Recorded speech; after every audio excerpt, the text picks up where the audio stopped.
दूरदर्शन के सभी सम्मानित दर्शकों को हमारा नमस्कार। कार्यक्रम कानूनी सलाह लेकर मैं हाजिर हूं आपके साथ। आज इस कार्यक्रम में हमारे खास मेहमान हैं सुनील दत्त शर्मा, जो कि अधिवक्ता हैं, और आज हम बात करेंगे ज़मीन की खरीद और बिक्री को लेकर। आज हम बात करेंगे अचल संपत्ति की बिक्री की खरीद और इससे संबंधित कानून क्या है। दर्शकों, अगर आज बात की जाए तो हम उत्तराखंड के परिप्रेक्ष्य में बात करें तो कई जगह ज़मीन की धोखाधड़ी, इस तरीके की जो घटनाएं हैं वो होती हैं।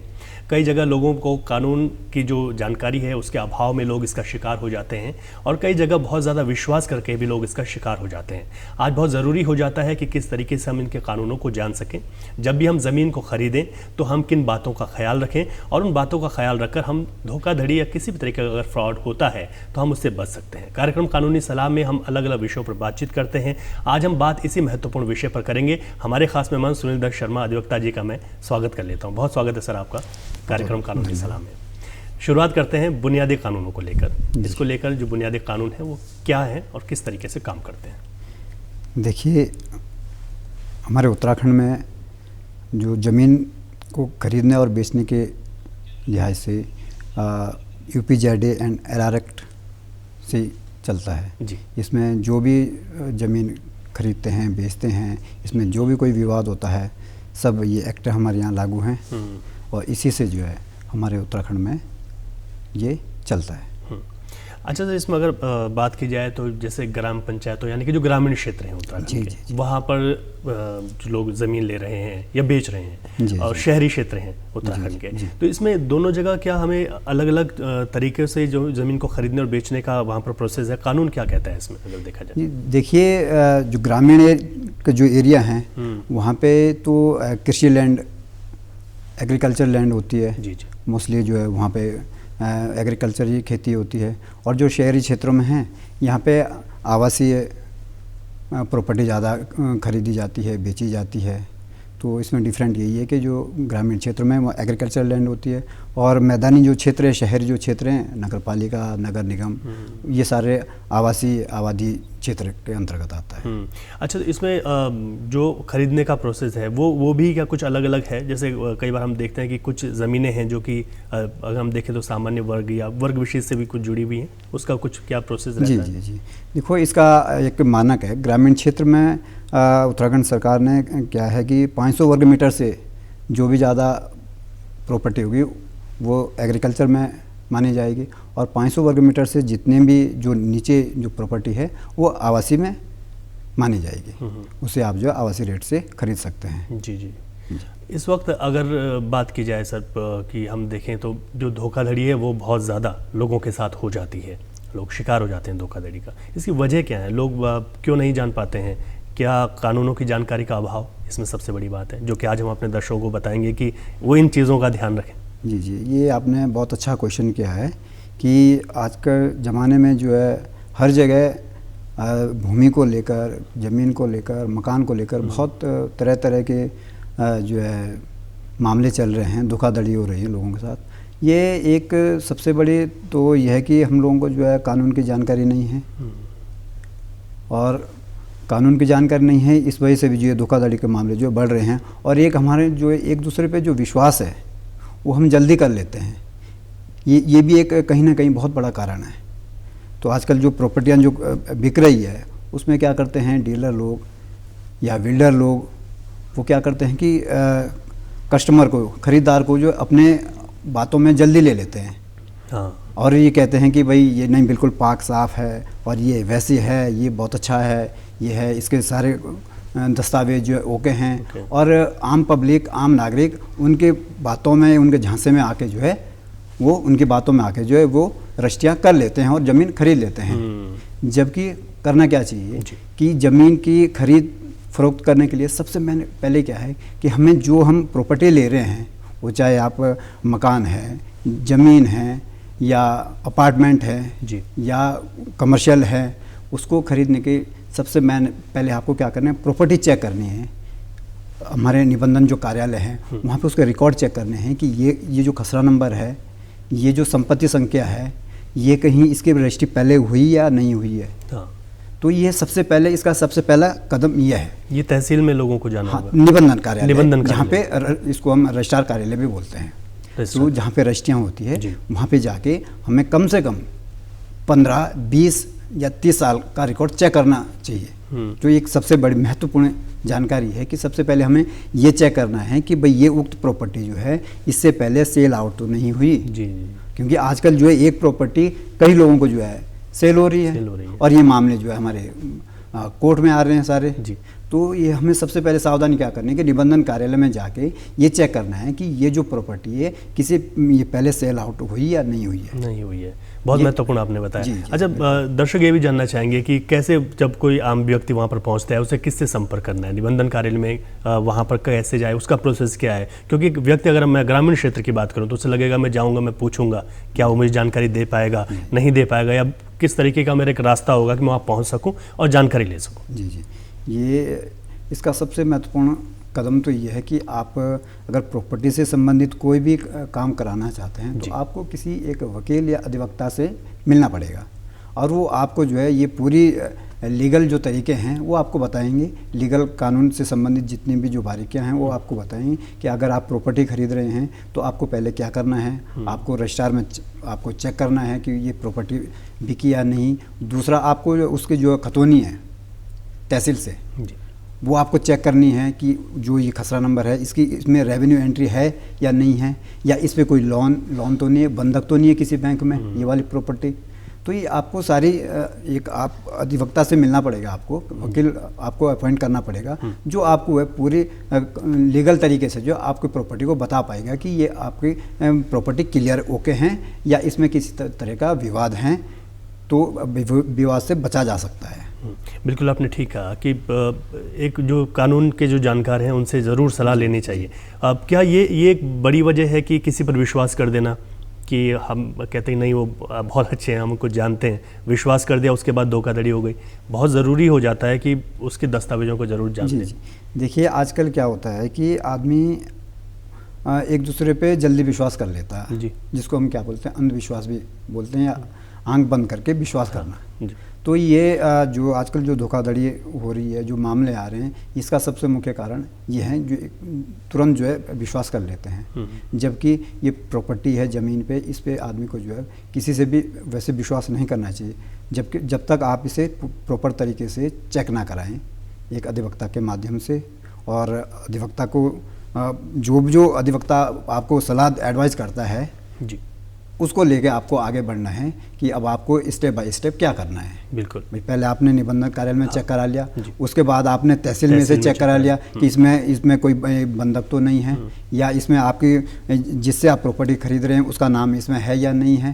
तो ये एक वकील जब ये बता देगा, उसके बाद आपको क्या करना है कि अब अधिवक्ता आपको सलाह देगा कि आपको जो है अब जो है लेखपाल को मौके पे ले जाना है।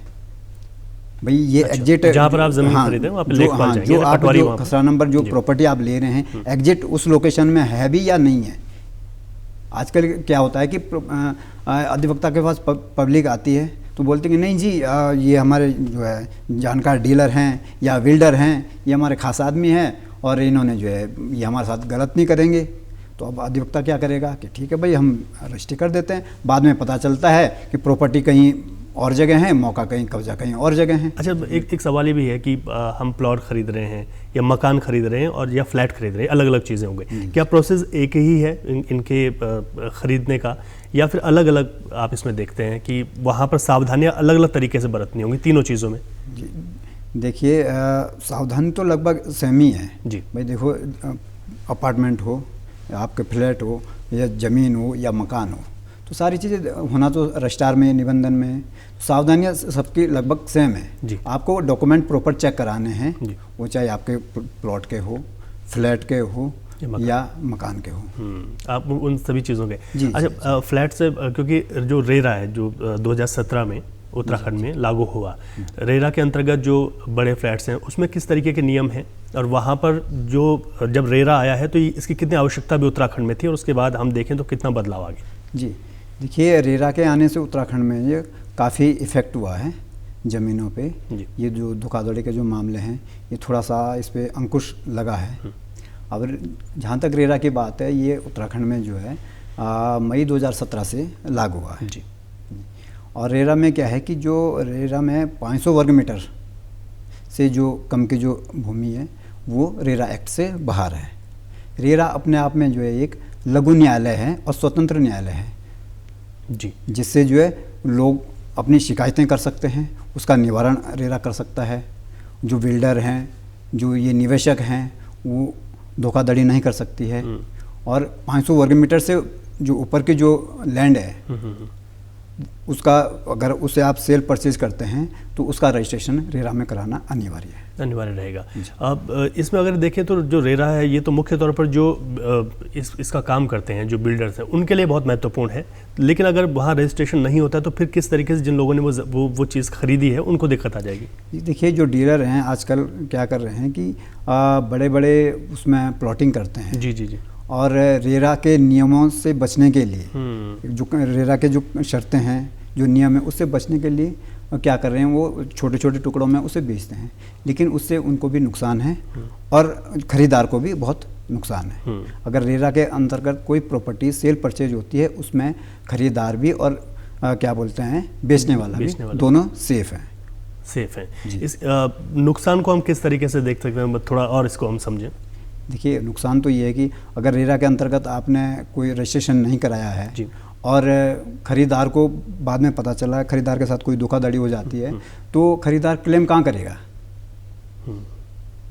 आपका रेरा में रजिस्ट्रेशन ही नहीं है जी, ठीक है, तो क्लेम कहाँ करेगा? अगर आपका रेरा के अंतर्गत रजिस्ट्रेशन किया हुआ है, पंजीकरण करा हुआ है, तो आप रेरा में जाके उनके शिकायत कर सकते हैं जिससे आपको जो उसका जो नुकसान है उसकी भरपाई हो जाएगी। अच्छा, इसमें सुनील जी एक बहुत महत्वपूर्ण बात ये भी है कि अभी तक हम ज़्यादातर जो बात हुई है कि जो खरीदने वाला है भूमि उसको किस तरह की सावधानियां हैं, बेचने वालों के लिए भी कुछ जिम्मेदारियां तय की गई हैं, उसको हम कैसे समझ सकते हैं? देखिए बेचने वाले के भी उसकी भी जिम्मेदारी है कि वो भी अपनी प्रॉपर्टी को पाक साफ रखें, किसी तरह के कोई बंधक ना रखें जी, और वो भी अपने ध्यान रखें क्योंकि उसने भी कहीं ना कहीं से प्रॉपर्टी खरीदी है।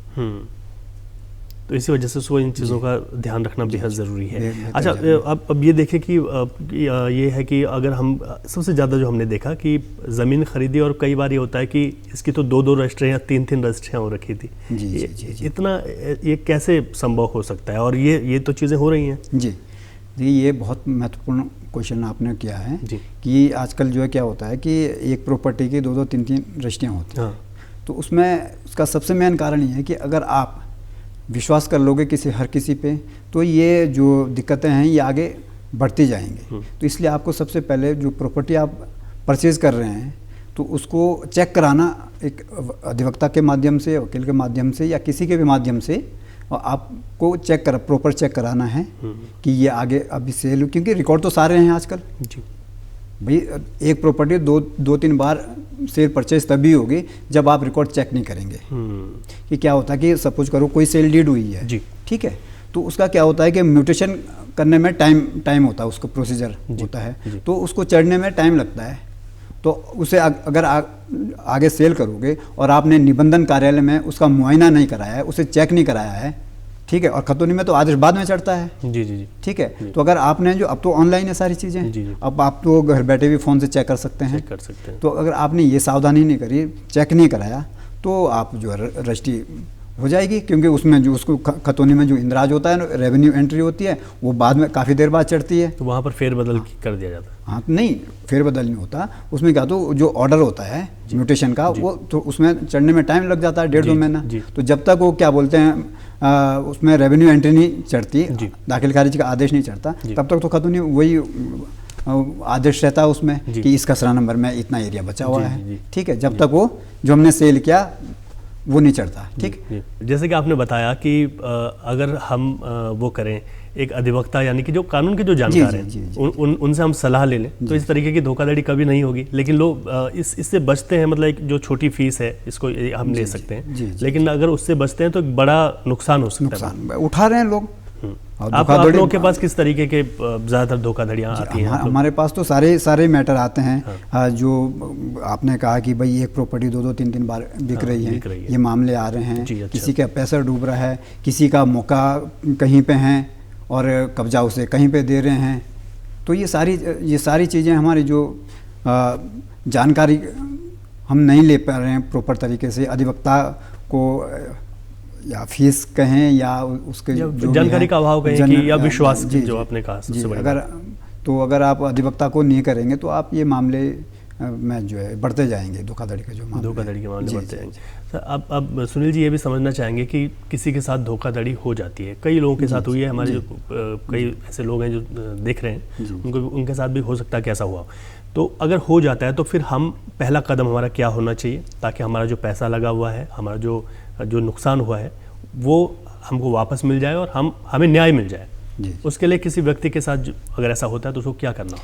जी, अगर आपके पास इस तरीके का कोई मामला आता है तो सबसे पहले हमें आपके जो नज़दीकी कोई चौकी थाना है वहाँ उसकी शिकायत करनी चाहिए, एक रिपोर्ट करनी चाहिए कि फलाने आदमी ने हमारे साथ जो है इस तरीके से धोखाधड़ी करी है, या हमें मौका दिखाया गया वहाँ पे कोई ज़मीन नहीं दी है या उसमें एरिया कम है, तो इस चीज़ की नज़दीकी थाने चौकी में जो है रिपोर्ट दर्ज कराएं। और हमारी SIT बनी हुई है इसकी जांच के लिए, उसमें शिकायत करें तो बचा जा सकता है। और जो इस तरह के कोई भी है वो पकड़ में आ जाता है। यानी कि ठीक है, आपको न्याय के लिए पुलिस के पास जाना होगा। इसमें सुनील जी एक बात ये भी है कि हमारे पास उस वक्त कई चीज़ें होती हैं कि हमने कुछ एविडेंस भी बहुत ज़रूरी है, तो वो क्या ख्याल रखें कि ऐसा ना हो, सभी चीज़ें संभाल कर रखें हमने कि हमारे साथ ऐसा हुआ जो ख़रीदने वाला है। जी जी, देखिए जो ख़रीदने वाला है उसके पास डॉक्यूमेंट तो रहते ही हैं, वो डॉक्यूमेंट लेके आपको अधिवक्ता के पास जाना पड़ेगा। वो आपको जो भी लीगली कानूनी जो सलाह है उसके हिसाब से आपको आगे कार्रवाई करनी पड़ेगी। अच्छा, 1 जुलाई से पूरे देश में नए कानून लागू हुए, क्या इसमें बदलाव आया है? और कई चीज़ें तो ऐसे हैं कि वो आप बताएंगे कि कैसे कैसे तरीके से बदलाव आया, अगर हम ज़मीनी धोखाधड़ियों के मामले में बात करें। जी जी, देखिए हमारे देश में क्या था कि अंग्रेज़ों के टाइम से कानून जो बने थे, काफ़ी सारे लॉ उसी समय के जो चल रहे थे, आज भी चल रहे थे, जबकि देश आज़ाद हुए इतने वर्ष बीत गए हैं। तो भारत सरकार ने क्या किया कि उसको अमेंडमेंट चेंज किया गया, बहुत बदलाव किए हैं हमारे। तो हमारे जो 3 जो मुख्य जो कानून हैं उसे बदला गया है। जैसे आपके CRPC है, आपकी दंड प्रक्रिया संहिता 1973, उसे जो है भारतीय नागरिक सुरक्षा संहिता नाम दिया गया है। और भारतीय दंड संहिता है IPC, ठीक है, इसे भारतीय न्याय संहिता नाम दिया गया है। इसमें भी जो है IPC में पहले 530 धारा या 31 सेक्शन है, तो जिसे अब जो है बहुत कम, जिसमें बहुत सारे जो कुछ ऐसे लॉ थे उसे कम लोप कर दिया गया है। अब जो है 358 सेक्शन इसमें रखे गए हैं। और तीसरा है एविडेंस एक्ट। एविडेंस एक्ट में भी जो है बहुत, जो कि साक्ष्य अधिनियम, भारतीय साक्ष्य अधिनियम। इसको सुन लीजिए। अब हम ज़मीनों के मुद्दे से अगर इसको देखें तो क्या इसमें बदलाव आया है, सीधे तौर पर आया है? देखिए सेक्शन तो काफ़ी घटे बड़े हैं और 1 जुलाई से जो है पूरे देश में ये लागू हैं। और इसमें जो है काफ़ी बदलाव भी हुए हैं। CPC, CRPC, अच्छा, इसमें NSS जिसको बोलते हैं। जी, इसमें अगर ये देखें, क्योंकि इसमें कुछ चीज़ें हो गई हैं कि आप EFIR करा सकते हैं, आप ऑनलाइन कंप्लेंट कर सकते हैं, जो पुलिस की जो जवाबदेही है वो तय हो गई है, न्यायपालिका की जवाबदेही, उनको एक टाइम पीरियड दे दिया गया है कि इतने दिनों में आपको इस पर रिस्पॉन्स देना है। ऐसे अगर ज़मीन से जुड़ा हुआ कोई मामला होता तो आपको क्या लगता है कि अब आदमी के लिए एक प्रोसेस भी आसान हो गया है?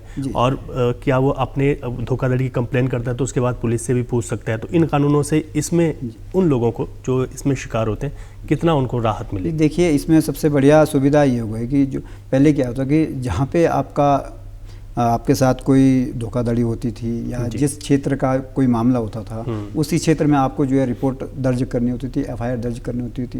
लेकिन नए कानून से हमें ये सुविधा मिल गई कि आप देश के किसी भी कोने में हैं, कहीं पे भी हो आप, तो आप कहीं किसी भी क्षेत्र की जो है वहाँ पे रिपोर्ट कर सकते हैं, FIR कर सकते हैं। और उसके 15 दिन के भीतर जो है वहाँ के जो थाना चौकी है वो उसे मामले को उस जुडिक्शन में जिस क्षेत्र का जो मामला है वहाँ पे उसे भेज देंगे उसे 15 दिन के अंदर। जी।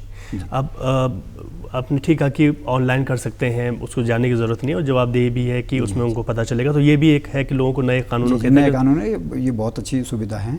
नहीं तो पहले क्या था, सपोज करो मुंबई का रहने वाला है, उसके साथ यहाँ पे कोई धोखाधड़ी हुई है तो उसे मुंबई से आना था यहाँ पे, फिर यहाँ धक्के खाने थे। तो अब वो सारी चीज़ें ख़त्म हो गई, अब वो वहीं पे अपनी सुविधा जो है प्राप्त कर सकते हैं नए कानून। चलते चलते आपका एक संदेश हमारे दर्शकों को किस तरीके से आप बचें, ताकि आप धोखाधड़ी से, और किस तरीके से पूरा ख्याल रखें? ये देखिए, धोखाधड़ी से बचने का सबसे मेन कारण ये है कि जब भी आप कहीं भी देश के किसी भी कोने में कोई भी ज़मीन या प्रॉपर्टी या फ्लैट, किसी भी चीज़ का कोई क्रय विक्रय करते हैं, खरीदते बेचते हैं, तो उसमें सबसे मेन सावधानी है कि आप उसकी जांच पड़ताल करा रहे हैं तहसील से, रजिस्ट्रार कार्यालय से, ताकि आपको उस प्रॉपर्टी के बढ़िया जानकारी मिले, वो पाक साफ निकलें।